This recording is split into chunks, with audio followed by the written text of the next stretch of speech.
So, today, what I wanted to bring to y'all was some friendly hints or helpful tips on the small business that you're starting or you've already started, so that you can be financially or foundationally strong and financially strong as well. So, I got 3 tips for you. The first tip, number one, is going to be your network closet or racks. Boop. So when you talk about your network closet or racks, what I want you to do is I want you to make sure that everything is labeled correctly in there on your patch panel and on the switch. I want you to have certain things notated and documented there.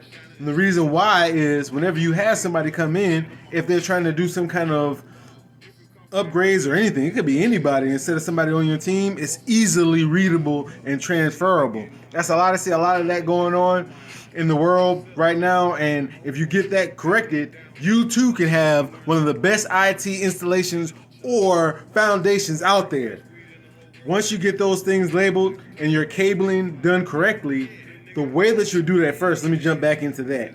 The way that you want to make sure everything is labeled correctly is not only at the patch panel with everything from the patch to the desk showing, say, hey, look, these patches are going into this this switch. But you also want to have the desk number, some kind of information there at the switch with the desk number for each patch where it's going. That way you have some fluidity whenever you're at the patch panel. You don't have to go out to the desk and verify everything. You can have the toners go straight to wherever you want to go. Everything's fixed. So that goes into that actually is like the number 2 thing too, because you're going to documentate all this stuff and put it right there in the patch panel.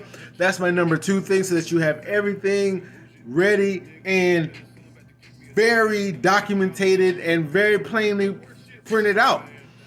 The third thing, and probably one of the most important things, other than the thing that I was telling you about, is going to be your service desk or your ticketing system. If you do not have a service desk, you still need a ticketing system. You need something for somebody to put this information in. That way, when they run it back or you're looking at the data, you're tracking the data, you can set room to improve or look at the things that maybe you can automate.